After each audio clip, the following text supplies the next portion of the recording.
This is Cab Class with Gary, Mark and Sean. And we're asking, are you a classy cabbie or a dirty old dog? If you think you're a classy cabbie, maybe you have a story to tell, and you don't mind us digging out your past, then get in touch by emailing us at newcabclass@gmail.com. Gotta love it. That's Cab Class with Gary, Mark and Sean.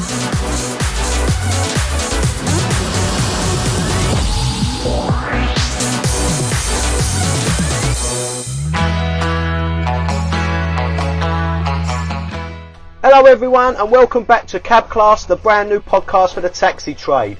This is the show where we interview your favourite taxi drivers and we'll find out just how classy they are.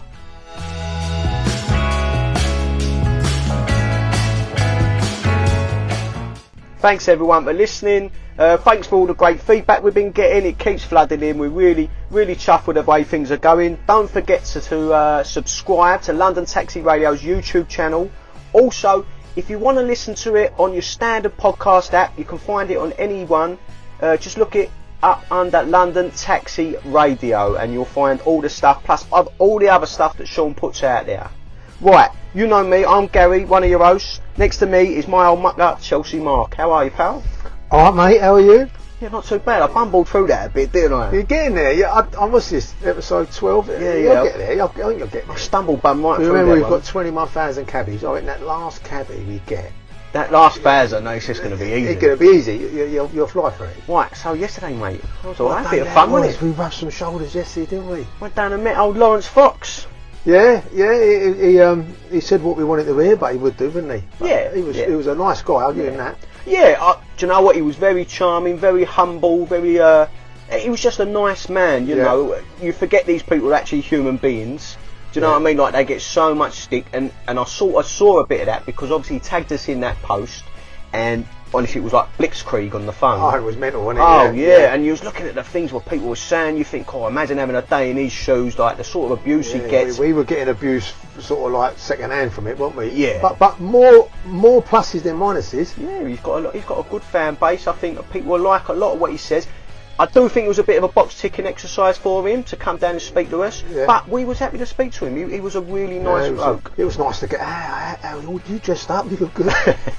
Why didn't we tell Lewis about the dress code? Oh no, yeah, I know. It was good to see Lewis. It was. I feel like I want to be a good pal with Lewis, but like you can't say that as a bloke, can you? You can't go, oh, do you want to be me mate? He wants to.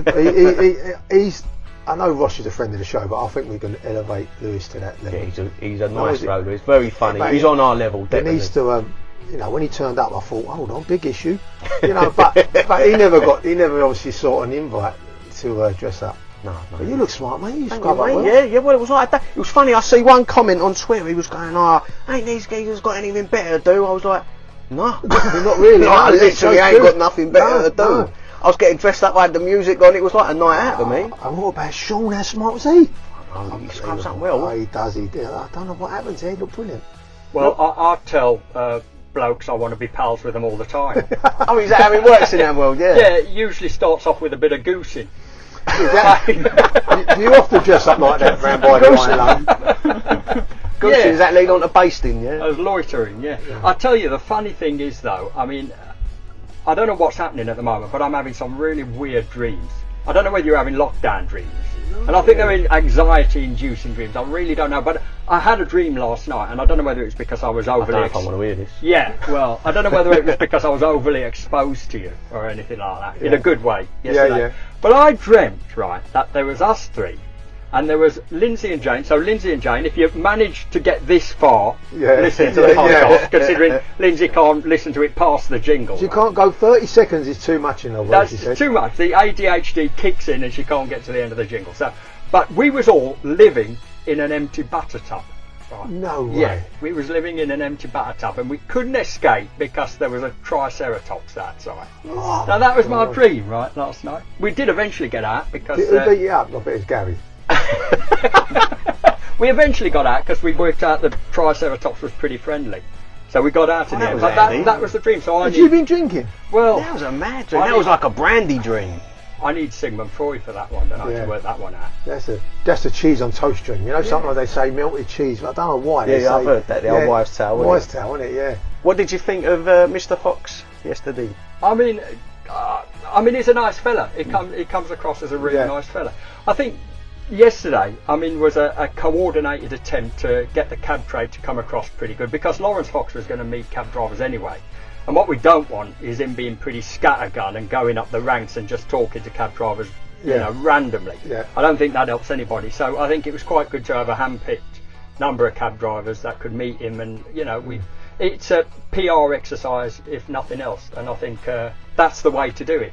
Otherwise we leave ourselves out for attack. We were going to leave ourselves out for attack anyway. Do you think the way Lewis was dressed will affect how he thinks of the cab trade? I don't know. I think the camera missed a trick there. I think he lightens up, Lewis. I think he comes into his own when the camera's on him, and I think it was a missed opportunity. He didn't want to go on there. I think he saw us all dressed smart. What I will do in future, anybody else that approaches me to meet the cab trade, I shall put his number forward. Though, and they can get in touch with him, and I love that. You know, he would love it. Show us in good light. Buckle up, make yourself a nice cup of Rosie Lee and listen to Cab Class with Gary, Mark and Sean. The podcast just for caddies.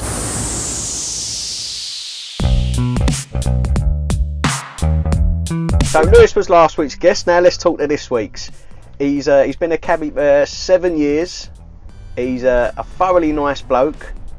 He's Alan. How are you, mate? Yeah, good, mate. Yeah, good. Thanks for coming, Alan. That's all right. No worries. 6 years. 6 years. Beg your pardon. Just renewed my He bill. pulled a face when you said he was a thoroughly nice bloke. Yeah, as if he disagreed with me. I don't normally know our guests. I think at least I've never met before but I know Alan, and Gary's right. He's a diamond. Yeah, and he's turned up with shoulder length hair. I don't know. He looks no like pressure coming on then, is there? Right? He's No, the turned up, hair is because we started lockdown last March, a year ago. So I stopped driving the cab on the 15th of March last year. He keeps having to do that thing, you know, when like birds flick it out of their face. Yeah, yeah, I do. It's like that. What's that advert for shampoo? Isn't it like you know? Is he worth it? I think he's got a head of hair like Michael Esseltine. That's it. That's the look. That's the look. Possibly. And But it's nowhere been near any scissors for over. We'll get this months. picture of Alan on his bio so you can see. It's a work of art, isn't it? It is, mate. So Al, can you tell us a bit about yourself, please, mate? Well, I sort of born in Muswell Hill, so I'm a Muswell Hill Billy. Mm-hmm. You're a gooner. I'm a huge gooner. Top gooner. So I've been going. I started at Highbury 1966, 67, just after England won the World. So just after, I'll tell you how I became a gooner. Just after England won the World Cup. So my older brother. West Ham won the World Cup. Yeah, after West Ham won the World Cup. Yeah, mind you, Arsenal won the World Cup in '98. Yeah. Just from the wrong country. Yeah, you're right. So my elder brother Ray, who's retired, lives in Cyprus. He is a huge Spurs fan. So my whole life is littered with lucky escapes. And I like that. My first one is escaping the clutches so of you my did it brother. to spite your older brother? Yeah? No, not really. England won the World Cup, so come to 67, I was like, 8-year-old snotty-nosed little kid, and I'm like bashing on my brother's arm, I want to go to football. Well, of course, he was sort of 17, 18, running around with his mates and smoking and drinking. The last thing he wanted was a snotty-nosed kid hanging around with him. So my mum's brother, my Uncle John, God rest your soul, Uncle John, thank you very much indeed. He said, I'll take you down, and he took me down to Highbury. And my early memories of the North Bank is we used to stand sort of, with the goalpost and the crossbar in my eye line. And then I used to get passed down, because they were packed in those days, I used to get passed down the front. And my uncle worked for the council, and there was a guy that used to do the bins that stood right at the front. He was the first one in through the turnstiles, and I used to get passed down to him, and then I stood right at the front. And my early memories of Friday night game when we beat Fulham 5-3 and Johnny Haynes scored and everything else. So it goes back quite a while. I know you're a massive football fan, and I'm just sorry that you're only ninth. Yeah, but this is a temporary blip. We've got history going back a long way, which is what you can't do. You've only been supporting Chelsea since 2004. Yeah, there's some Russian fella turned up. Yeah. But you've got to remember his future, and you've got to look at going forward. Yeah, well, you could get eighth. I looked at the fixtures. You could easily be eighth, easily. We're all in the battle for eighth. Let's have it right. Don't get too excited. But I think I've resigned myself to the fact that it doesn't really matter what Arsenal do. I'm actually quite proud of the fact that I support a club that doesn't inject a load of money from sugar daddy And win to things. buy the league. You know what it and is, buy Al? this and buy We can that. finally look at Tottenham, Chelsea, West Ham fans in the eye and feel their pain. Do you know what I mean? We've never been able to do that. Yeah. We've done 10 minutes on football here. Can we move on, please? Oh no, we've just lost. Well, there Lost a is few just people. one thing I want to say about my Uncle John, who's no longer with us. But it's a good. So my reward to my Uncle John, huge gooner all his life, and I escaped the clutches of my brother and became a gooner. He died about the second year after the Emirates was built. We had season tickets together at Highbury. Myself, my younger brother, he went then to Australia, so my brother-in-law took his place. There was three of us that used to go to Highbury. And then when we got to the new ground, we got the 3 tickets, but my Uncle John never made it to the Emirates because he wasn't very well. And we kept his ticket going for a couple of years, and he still didn't make it. And then unfortunately he died. But his wish was to be scattered, on the Highbury pitch, or on the Arsenal pitch. But of course they wouldn't let us do it at the Emirates. So I had a big dialogue with Arsenal about, can I scatter my uncle's ashes at Highbury? He only ever went to Highbury. Now, when they turned Highbury Square into, with the gardens, etc., it was kept as gardens because it was a memorial. Yeah, I've been inside there. The middle section is all gardens, isn't it? Because so many people had their ashes scattered there. Right. That's why they kept it as gardens. So I had a dialogue with Arsenal on the basis that my uncle was a big gooner and, whatever. And they said, look, we don't manage it. It's got nothing to do with us. We'd love to help, but we can't. You've got to get through to the management team at Highbury Square. I had so many problems with emails and all the rest of it.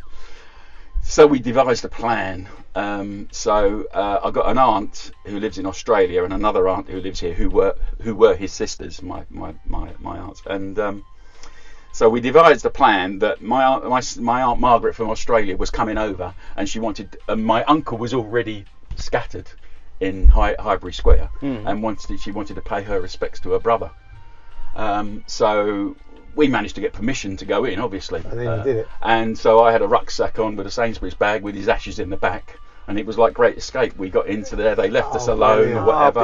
That's like, remember Only Fools and Only Fools and Horses, Bowling Green. And Porridge did it. I think that was at Leeds. That was the buried one. That was the buried one. It's a blinding story. Absolute classic. So my uncle is actually scattered on the pitch at Highbury, so I'm very proud of that. That's good. That was my reward for him making me a Great gooner. stuff, right? So you grew up North London? Yeah, I grew up. I went to Crichton Comprehensive, which semi-famous. It was the pitches that I played football on as a kid was where they filmed Fever Pitch, which is all about Arsenal. Yeah, that's big Arsenal. Was Muswell a nice area then? Yeah, Muswell was a bit of an anomaly because it doesn't have a tube station. Now, you talk to a lot of people and they'll say Muswell Hill is great because it doesn't have a tube station, and other people will say, oh, I've got to go all the way to Highgate to get on a tube to go into town and everything else. I love Muswell Hill. I mean, even today, I live in Barnet. But when I'm doing my shift and I'm going in, it's funny you live in Barnet. Well, when I'm going in, I just always gravitate to go through Muswell Hill, Highgate, Hampstead. That's and a bit Camden. eyebrow, though, isn't it? What? Barnet. Yeah, well, I think there's bits of it, yeah. The football club ain't highbrow, it's going well down. Sean was Stoke Newton for a while, wasn't you, Sean? Stoke Newton, yeah, there's a big difference though in that. Stoke Newington and Barnet. Yeah. No, it is, yeah. Do you know what? I mean, all the time I used to go down to Arsenal, Finsbury Park, or whatever, I never ventured. I always got scared of walking towards Stoke Newington. I don't know why. It's just, you wouldn't know. It's in my psyche back in the 70s that you wouldn't go anywhere near Stoke Newington. And the infamous police station. Yeah. But now it's full of estate agents and fresh and wild shops and things like that. Sourdough bread. They run Sean out of town. But Sean, that's funny you should say, because like gay people, they're like the paras of gentrification. I can't say, you can say it, can't you? Put me to gentrification. Wherever, if you want want to, without an education. Yeah. If you want to know where to put your money in, where to invest, look at where gay people and lesbian people spend their money, because they get in first. I don't follow them about that. But that's just right. You get in first. What you mean? You don't go over Brompton Cemetery at all? Right. They take all the items off the local gangs, and then they sort of smooth the playing field, and then everyone else moves in after. Yeah, the trouble is being gay is a bit mainstream now, isn't it? It wasn't when I was young. Yeah. You was a radical. Yeah, now it's old hat. Yeah, I mean, you'd only have 2 pairs of chaps back in the day, you know what I mean? I like it. So what was your first job then? So I don't know. I mean, as I say, I wasn't very academic. I was gazing out the window at that football pitch that Mr. Darcy or Colin Firth was on. Yeah. You know, dreaming of scoring a winning goal in the FA Cup final. So I really didn't have the temperament to study. I was good at maths. I love figures and all the rest of it. But I left there, and what did I do first? I just bummed around for a little while. I went travelling. I bought a bike and became a dispatch rider in London. So I started to learn a little bit about central London, etc. Now my long-term goal was to be a black cabbie. Oh, you always wanted to be a cabbie? I always wanted to be one. I played football with a guy called Keith Morris, and here is an appeal. Keith, if you're out there, because I haven't heard from him for 40 odd years. No. Him and his dad were black cab drivers. Him and his dad were black cab drivers, and I just wanted to be a black cab driver. And I went down to Penton Street and I tried to sign on and everything else, but I was too young. Did you say when this was?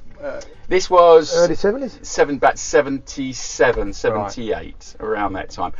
I've been quiet about Keith. I mean, he's not in Muswell anymore. I heard that he went to Australia. So yeah. It's funny, he's like the first person we've had who generally, from their opening gambit, was they wanted to be a black cab driver. From the beginning, Rosh loved black cabs and had that sort of like kind of affinity with them, but not wanting to be one. You're the first person. Unusual. Yeah, unusual, isn't it? You know, I want to be a train driver. I want to be a footballer. I want to drive a black cab. Well, obviously, I wanted to be a footballer. I mean, I played football and the rest of it.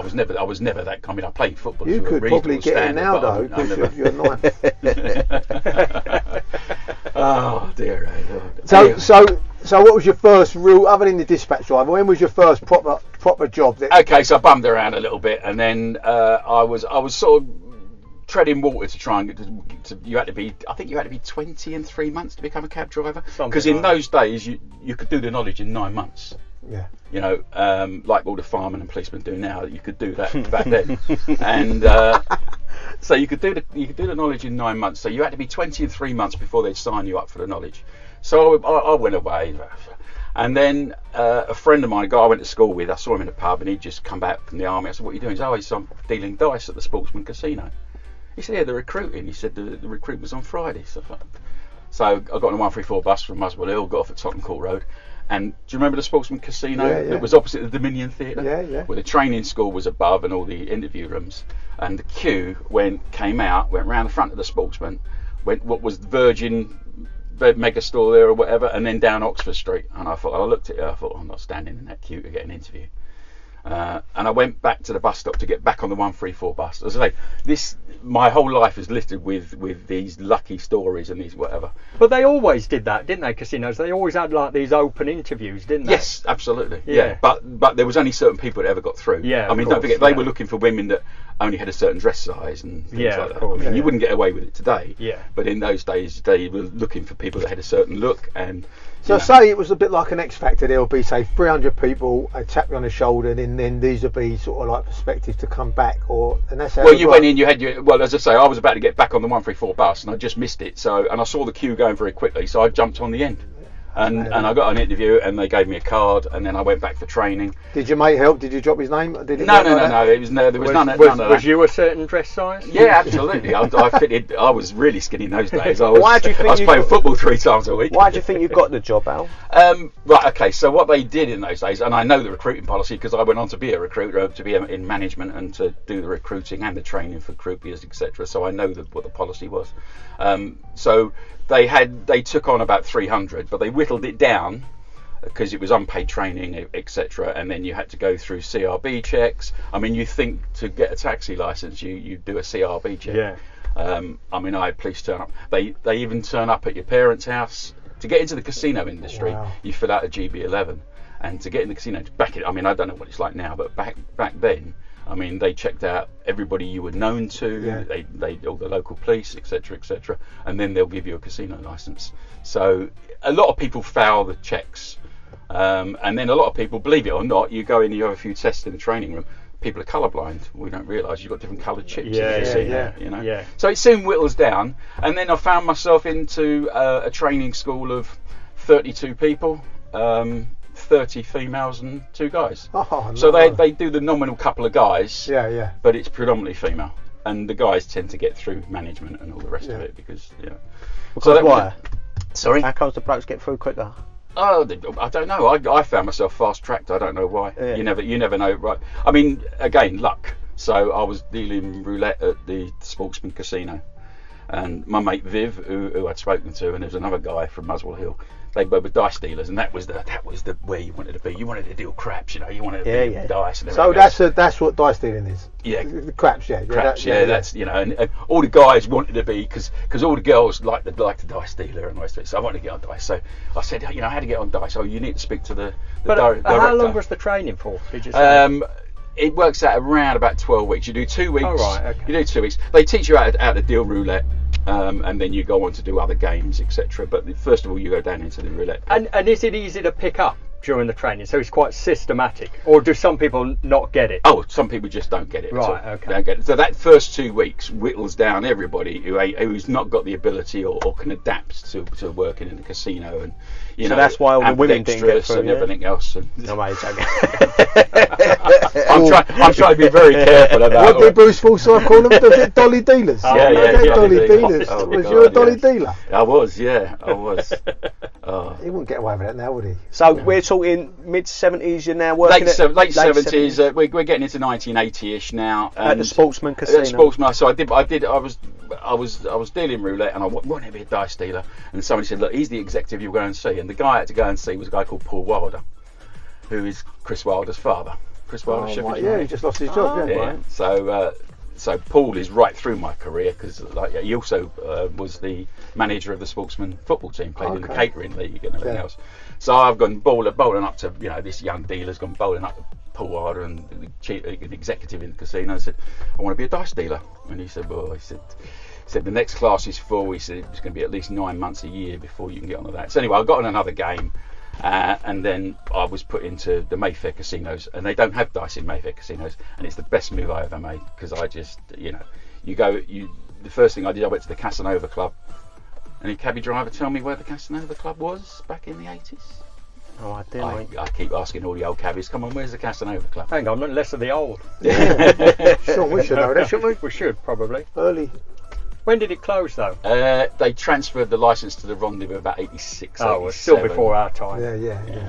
So if you come out of Davis Street, turn left into Grosvenor Street towards the old American Embassy. It's the first house on the left-hand side. I was just about to say that. Yeah, number 12. But I mean, it's a totally different world. You've gone from dealing at the Sportsman.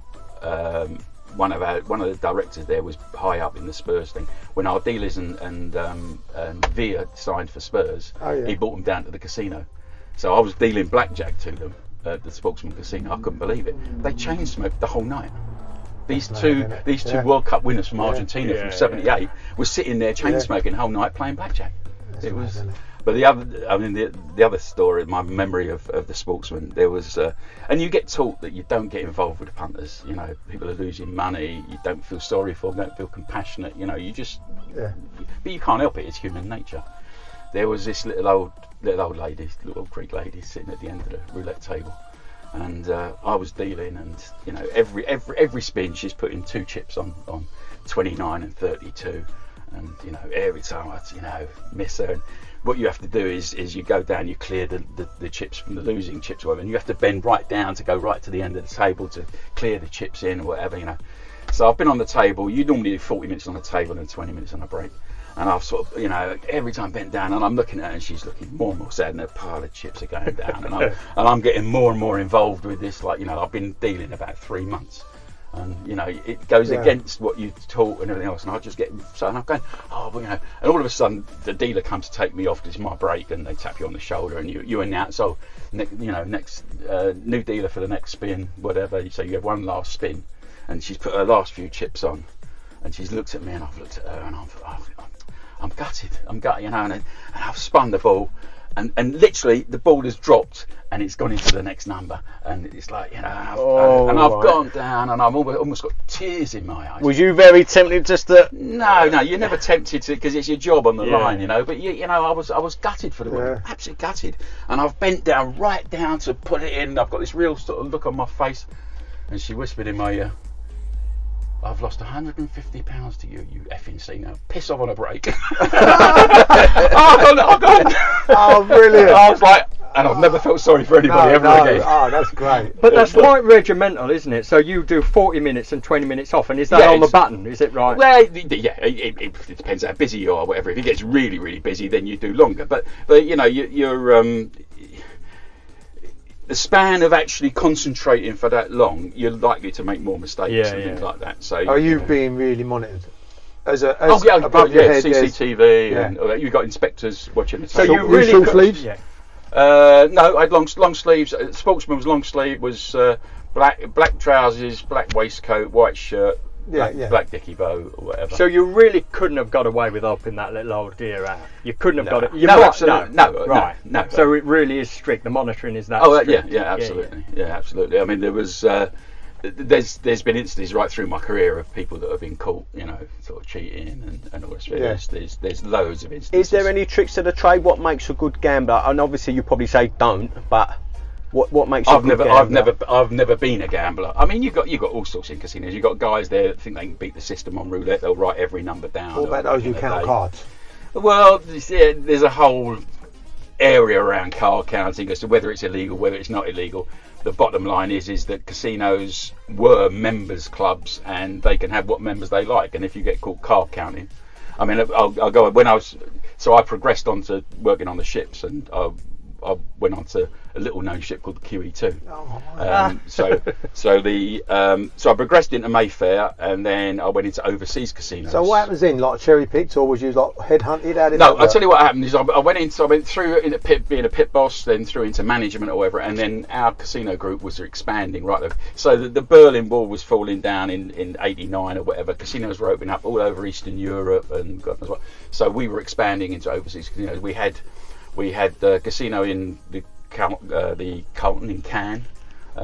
We had one in Beirut, believe it or not, and we were going to open one in Budapest and then Belgrade. So I was hauled in and said, look, you know, you've been earmarked. We want you to go down and be general manager. You know, I had to learn German. And they put me through a big training course.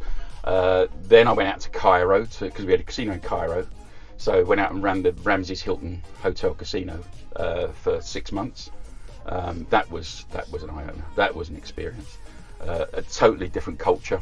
The local Egyptians weren't allowed in the casino, so you're only allowed to have a casino in a 5-star hotel in Egypt. How comes? Why weren't they allowed in? They just didn't want the indigenous population gambling, but they realised that there was a need for foreign people who were staying. So you had to show a passport to get into the casino, a foreign passport. But most wealthy Egyptians had a QEII passport or whatever anyway, and got in anyway. But I loved Cairo. I had the time of my life. I mean, me and one of the guys I worked with there, we decided to go to they called it Galabea City. I suppose it's like Wembley Market here. So if you want a sari, you go to Wembley Market. So if you want to, like, the Galabea is the long white dress that the Arabs wear. With the tea cloth on your head and all the rest of it. So we got there, we went and fitted out, and we used to like, because we used to work at night in the casino. So in the day we'd walk around the cafes of Cairo dressed as Arabs with worry beads, sitting there drinking coffee and dark. I mean, I had to hide my hair obviously because I look nothing like an Arab. No. So I mean, the pink skin would give it away, wouldn't it? Yeah, absolutely. My other buddy, I mean, he's good felucca rides in the Nile, and they say do not put your hand in the water in the Nile. It's just, what, the crocs? No, the ticks and all the rest of it. Yeah. You've heard that whole thing where you go into the Nile or the Amazon and something will crawl up and go inside your willy and all that. It's the same sort of thing. But I haven't heard that, no. My best adventure in Cairo was we used to 5 o'clock in the morning the casino closed, and I used to have a car on call, the casino car or whatever, and we used to go out to Giza, which is where it's like the pyramids. So I lived in the Hilton Hotel. I lived in the Ramses Hilton Hotel on the 18th floor. So I opened my curtains every morning, and if there was no smog, you could see the pyramids. They're about 12 miles outside Cairo. And so we used to go out, and there was Tariq used to have the stables out there, and we used to go out once a month or whatever. And I like horse riding, so we used to get horses, and we used to ride out across the desert. These must be the really old pyramids, because you've got pyramids right on the borders. Well, these are the Giza pyramids. Yeah, right, these are what they call the wonder morning. of the world. You're 5 in the sun morning. Come up and you're Fresh horses. We go out. There's another yeah. casino manager who used to work at the Sheraton, and then we go out and then we get fresh horses. We'd ride out across the desert and then watch the sunrise over the pyramids. Come back. Did you feel like you was that woman in the Turkish Delight advert?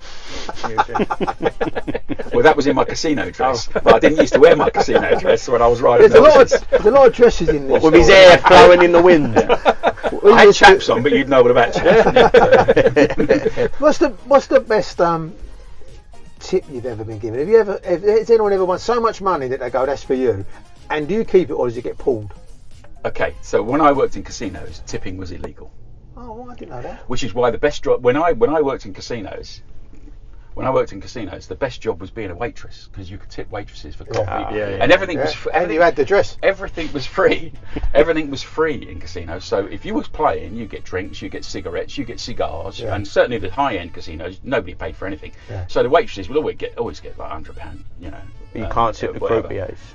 So the Gaming Act actually states that any tip given to a member of staff in a casino has to be in respect of service given and not in respect of gaming. In other words, I've just won £5,000, there's 50 quid. Yeah. You're not allowed to accept it because it's in respect of gaming. He's only tipping you 50 quid or 100 quid because he's won big. Yeah. So they stipulate in the Gaming Act that any tip must be relevant to the service.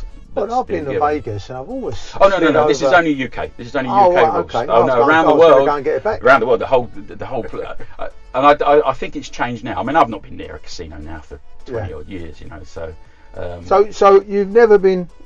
You just turn it away. If someone's won loads of money and hands it across you've got to say no. Technically, yeah.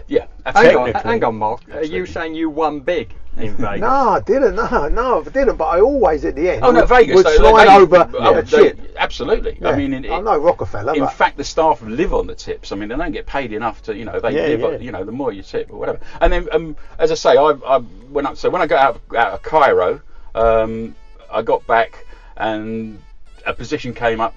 They asked me if I wanted to go on the ship. So our company had the concession on the QEII ships. So you had the QEII, which was obviously the flagship, and then they had the Princess, the Countess, and then they just bought 2 Norwegian ships, the Vistefjord and the Sagafjord, which were 5-star ships.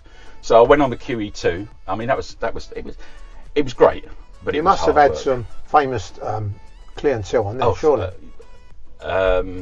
So my Rod Stewart comes on. So Rod Stewart gets on the QEII. Well, actually, Neil Diamond was on first, and so so I had tickets to go and see Neil Diamond because the girl I was seeing liked Neil Diamond. And he came and saw you instead. Well, no, I had to give the tickets up because I'd gone on the ships. So we get into New York because the QE2 is predominantly transatlantic, like Southampton, New York.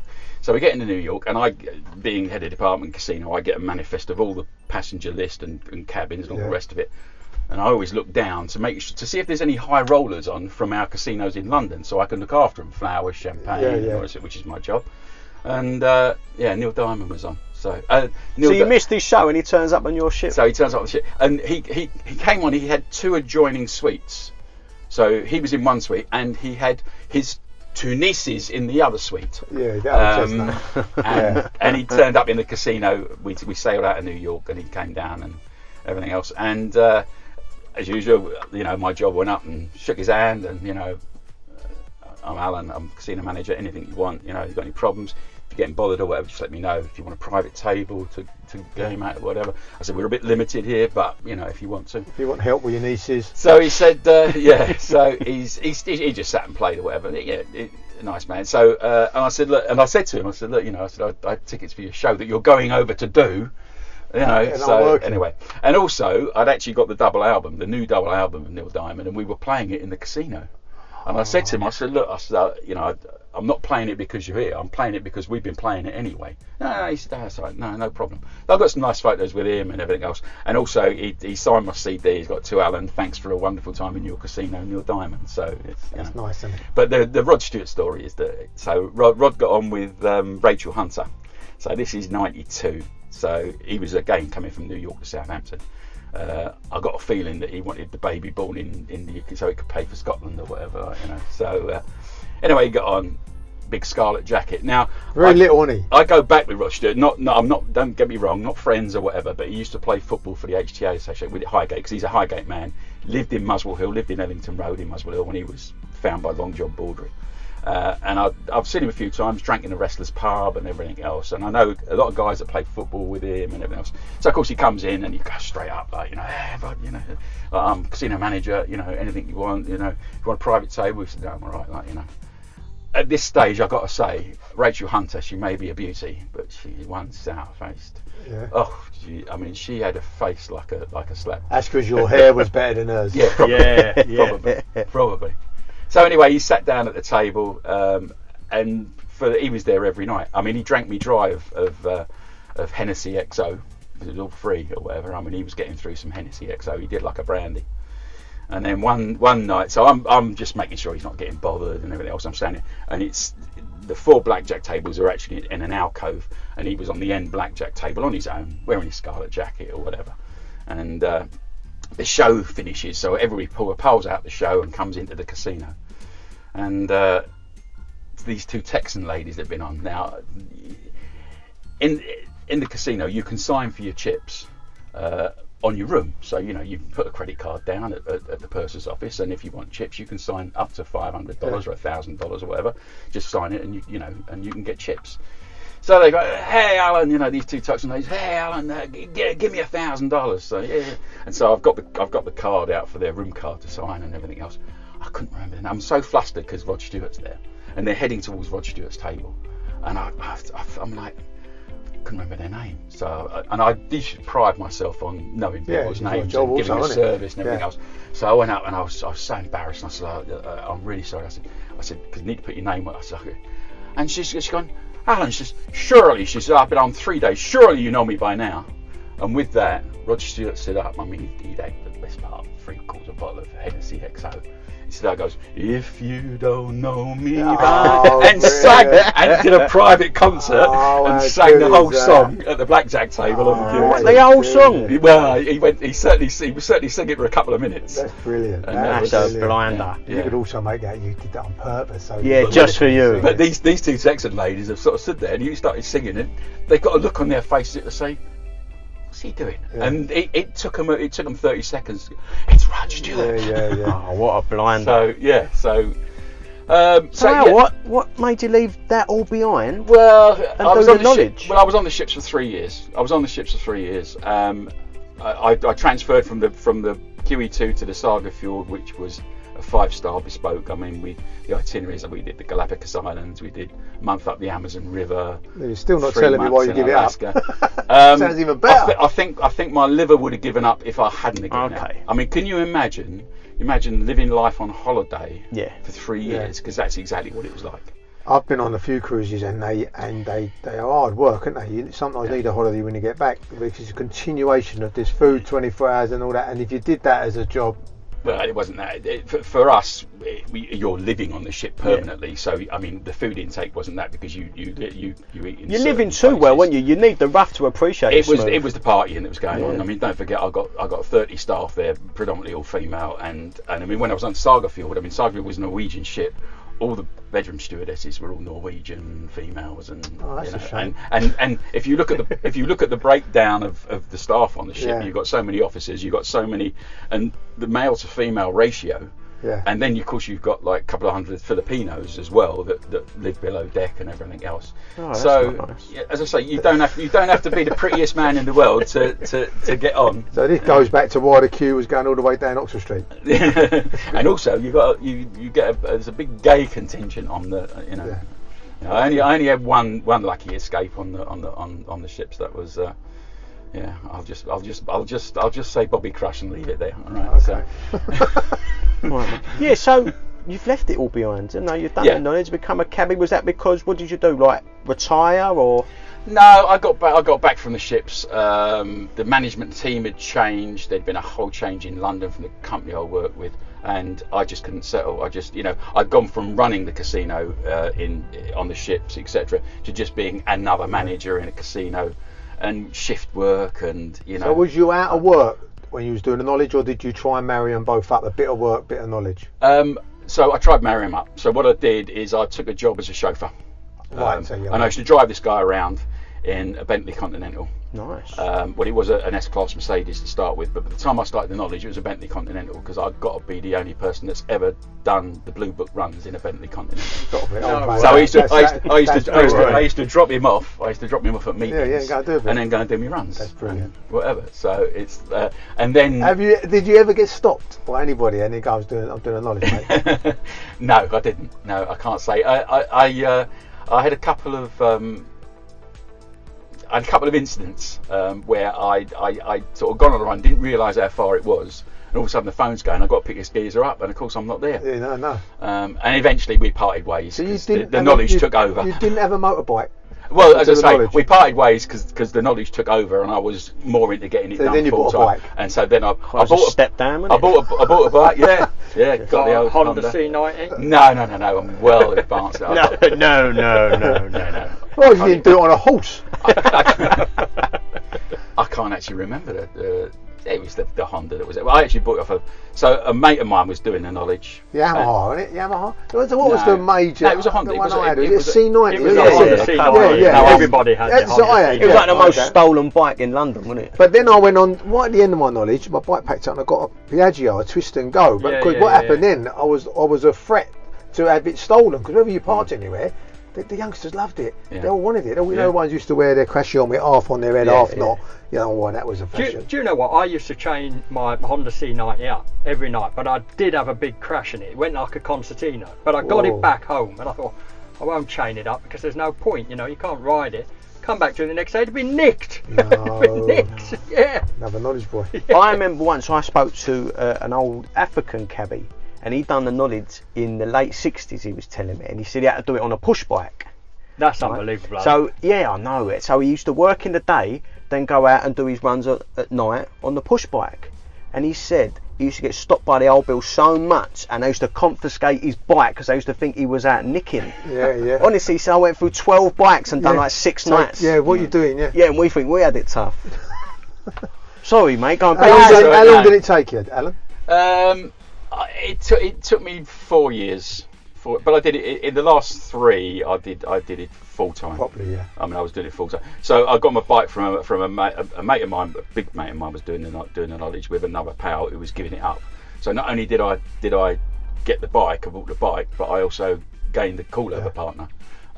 Unfortunately, 3 months later he died of cancer, so I then had to get another cool-over partner. But it was a fireman, I might add. Oh, was he? Yeah, that was a frustrating thing. Was he a good dresser? Very.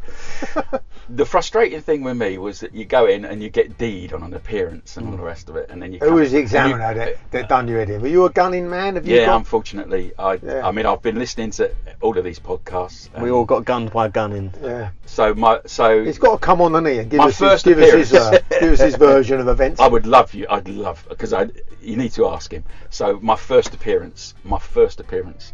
I'm sitting there. I mean, you know what it's like. Don't say it was gunning. It weren't gunning. Oh yeah. So gunning comes round, calls my name, so I go in. My very first appearance. So I got in. I sat down. He gave me a run from Chiswick down to Chelsea and Westminster Hospital. Okay, so I've come round Hammersmith Broadway, and I've gone down Fulham Palace Road. All right, and I've gone all the way down to Fulham Road and turned left. I've missed it, and as I've missed it and gone straight down Fulham Palace Road, I've looked at him, and he's sitting at a desk because he's gunning. He's sitting at a desk, and I looked at him, and his feet. He's got one foot on the other heel. He's taken his shoe. He's flipped his slip-on shoe, and he's kicked it at me.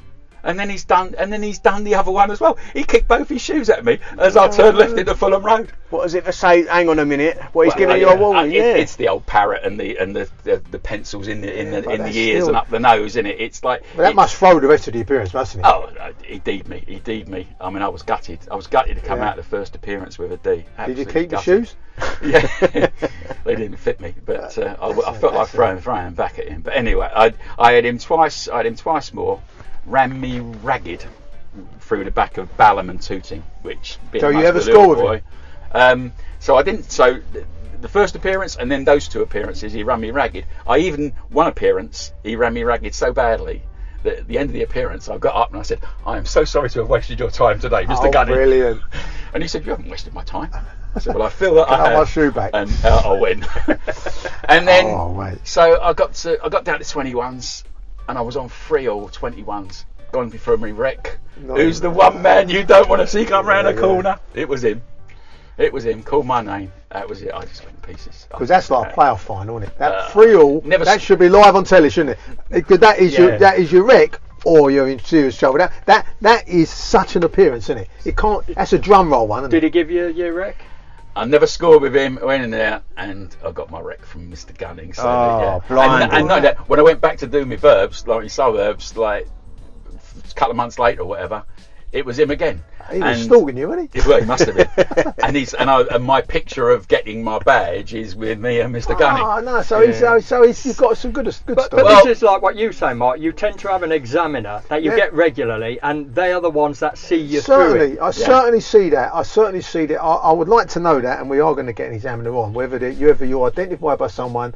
He's your person, and he will be the one. And it don't mean you get through quick or whatever, but he's your mentor. Well, I had him more than any other examiner. I didn't have an examiner more than twice. I went through virtual. There were some examiners I didn't have at all. Yeah. And I think I had Connor once. I had Swire. Swire was funny. Swire was good. Everyone says he's nice. He finds out where you're from. He finds out whatever. He makes it personal, doesn't he? Yeah. You had Swire, didn't you? Do you I remember never him? had Swire. But he was out of time, wasn't he? He came in just after me, after I passed down. Dixon, I don't know if you remember. Yeah, I remember Dixon. I had Dixon. He was the one similar to Gunning. That's kind of saw me. Do you remember Bishop? He was the top man at the time. Nice. About our time. He was all right. Yeah. Nice. He got sort of elevated up. Yeah. So Dixon's actually a friend of mine from Casinos. Plays golf with him or whatever. So. Again, nobody wanted Dixon particularly. But he was the one that saw me through, and he scored me, so he was all right, and he gave me my wreck at the end as well. Yeah. We this ain't anti-examiner in here. We quite we're there to do a job. We're there to do a job, and long may it continue. Yeah. We've got no issues there. Right, yeah, we've got to get onto a bit of cabbing really. We've done so much on the casinos. I get a feeling we've not really scratched the surface. Another one. Listen, we didn't even get into after I left casinos. I went into casino supply and like as I say, the Berlin Wall went down, and I was out in Moscow most of the time. There was casinos proliferating in Moscow and Poland and Budapest. And we've got a return visit here. I just. Al, do you enjoy being a cabbie still? Pandemic aside? I enjoy what taxi driving brings to me, which is freedom. You're very much a part-time driver, aren't you? No, I'm a full-time driver while I can. My missus works Fortnum Masons, so I sort of try and work in with her shifts, so that when she's at home, I'm working, and when she's home. So, I love that though. We knew he was. He's not a classy cabbie. He's an upper classy cabbie. I think he's got a wife in Fortnum Masons. Yeah. He was never going to be Tesco. We're talking Andy scale. We're talking. Oh yeah, I think we're going to give Andy a run of his money here. Andy, yeah. Well, I'm not going to big my wife up too much. I can tell you, my wife actually she's not my wife actually, but we've been together for nearly 30 years. So she actually likes cruising. So we went to Venice. I've got to tell this story. We went to Venice on a cruise, finished in Venice, and then we were going up to Verona. So I planned it all out. I hadn't told her what we were doing, so we're getting the train up to Verona. It's where Romeo and Juliet is, and all romantic and everything else. I've been there, I didn't think it. So we got off the cruise in Venice, and we went to the hotel, and she hated Venice. I got to say, I'm not a great lover of Venice. The Venetians hate anybody that's not a Venetian. You're on the Valparettas, the water taxis and all the rest of it. The water buses and everything else. And I saw this one French guy got his case or whatever, and I saw this Venetian just kick the case out of the way. Now, if it had been me, I'd have kicked him back. No, I'm with you on that. I'm not a great fan of Venice, really. Whatever. Anyway, we hadn't had the best of times there, and my missus hated it. So we got up early morning, got to the station to get the train to Verona. And we get to the station, 10 minutes to go. So he said to this guy, Verona, yeah. So he sends us off to the platform. So we get the platform, saying, it's like a minute to go. I said, there's not even a train here. So I asked somebody else. He'd sent us to the wrong platform. So we're rushing around to get, because the next train's not till lunchtime. So rushing around to get to the right platform. And it's one of those, you see the train just disappearing out of the platform as you get to it. Oh, jeez. I mean, I looked at my missus. She was absolutely horrified. So anyway, we went to the cafe in the station, which is actually outside in a garden type thing. So we sat there, and this Italian waiter come up, and he's gone. I said, tea and a coffee. I said, do you want a croissant? No, I don't want a croissant. No, I don't want a croissant. Would you want a? No, I don't want nothing. I don't want a cup of tea. Yeah, I have a cup of tea. So one tea, one coffee. What is the matter? He says, you're in Venice. It's a beautiful city. My city is beautiful. He says, he says, my city is wonderful. Where was he from? He says, the biggest problem is Wales. Yeah. The biggest problem, he says, is my city is sinking. And just looked up and went, not effing fast enough. Oh, jeez. And he was trying to help her. Oh. I went to Venice, and they had this dream boat by the gondolas that got you on. Like the women we were with fell for it. They absolutely fell for it. And then we got on. There was this little ugly old boy with a thing, and we should do that at our rank, shouldn't we? Get a dream boat at the front at Waterloo, and we'd have them all in, and then they go, you're with Mark. Oh no, but that could be a way, couldn't it? Yeah. That's a great shout, Lewis. So I mean, travel has played a huge part in my life, but with casinos and with everything else, and that's the one thing I like to do, which is why, getting back to the cab trade, I mean, it's basically there to facilitate what I want to do between now and going 6 feet under, and that is I got a brother in Cyprus, I got an elder brother in Cyprus, retired, I got a younger brother who lives in Adelaide, Australia, and one of my best mates lives in Florida. So I mean, I've got year-round sunshine at the end of an airfare. And I do tend to. Well, I think that's the way a lot of people work, don't they? It's a means to an end. Get my money so I can live and do what I want to do, and the cab game can work around that. Yeah, absolutely. What hours do you normally do, mate? Well, as I say, I did the job for freedom. Sometimes I'll work Friday night, Saturday night. Sometimes I'll go out early morning. I did manage to get a few private clients. It is a good story. So I was the first time I ever went to Heathrow. First time, and I went into the feeder park just to see what it was like, and got me a little thing and put it on the windscreen and paid my deposit or whatever it was. I don't think I paid a deposit in those days.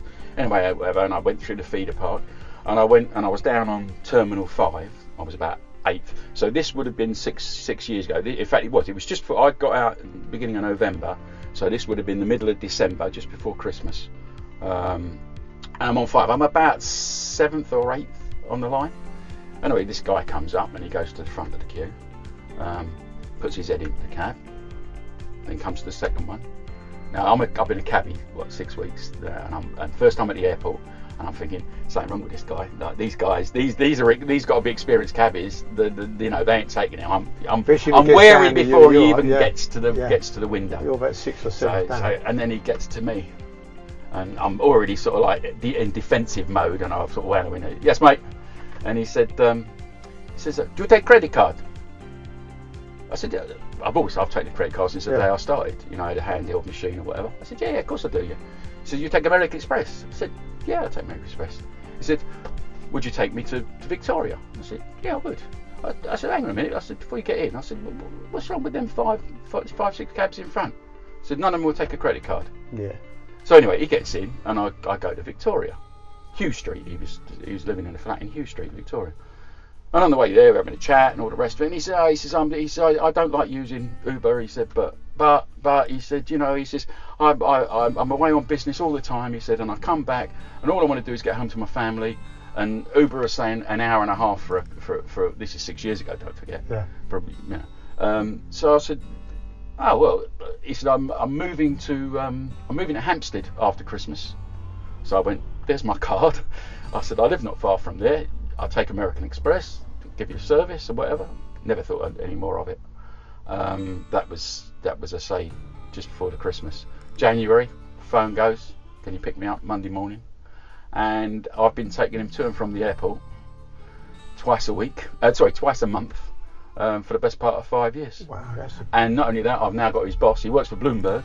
I now got his boss. I take him to the airport. So I've got a few private clients. So I mainly work around them when they go to the airport. I rank up at the airport, do one back again. That's my day. And then I wake them up weekends. Does he sound like he'll make the grade? I don't know. He don't even sound like a cab driver, to be honest. No, he don't, does he? Well, there's only one way to find out. Let's play our little game we usually do at the end. It's called Are You a Classy Cabbie? And I don't know whether to drop the dirty dog thing. We don't call anyone a dirty dog, do we? I always feel a bit bad. We call Jerry a dirty dog. We call Jerry a dirty dog. He deserved it. I think if I'd have told a few different stories, you might have got a different Well, opinion. what we do is we they're ask. probably not broadcast. Yeah, we'll ask you a few questions and we'll find out. We'll find out where we put you on our scale. We think you're going to be a classy cabbie because we know you already. Right. So I'll start off. If you can answer them openly and honestly. We want to know, have you ever broke down while you've got a passenger on board? Yeah, actually, it was one of my clients. Yeah, I broke down in St John's Wood. Yeah, it's not. Picked him up at 6 in the morning to take him to Heathrow, and then it got to the lights and it just didn't start again. Well, there's worse places to break down. Yeah. So did he get another cab? I went on to one of the taxi apps. Got him another cab. And ordered just because Finchley Road. There's always cabs going down. Until you need one. Yeah. And he's my client. I want to get him there. So in the end, I think what were they called then? I can't remember. Taxi Now or something. Now Taxi. All right, I've got another one. Have you ever been on the front of a rank, right, and then a passenger comes out and they want a really short crappy job just round the corner and you just drive off and say no, I'm not doing it, and leave it for the next fella? No, never ever that seems done that. So pointless to me. I've been on King's Cross before now, and they wanted the somewhere St Pancras? No, the one in Gray's Inn Road, the Scott. Yeah. And you, I'll be honest with you. You do your best to say, look, mate. It's a stretch of the legs, but But the majority are going to have luggage, aren't they? And it's not that. I don't see the point because you're driving off. Right, so you're getting nothing for your time, and then the fella behind you is only getting a £4 fare. So not only are you losing money, you're making him lose money. I make you right. But no, the answer to that question is 100. I'm not a broomer as well. I really detest people that broom jobs down to me. I really do. But I'm not. I can honestly say I refused a job once. Because I was picking a mate up to go to the airport. I'd actually stopped thinking, they're going my way, and they didn't. They weren't. They were going down at Crystal Palace or whatever. I'll tell you what, I've even finished a shift on a Saturday night, coming back 5 o'clock in the morning, and I come through Camden Town. There's nothing on that. 5 in the morning, these two blokes pull me down. They want to go to Bromley. I'm on the way home after a shift.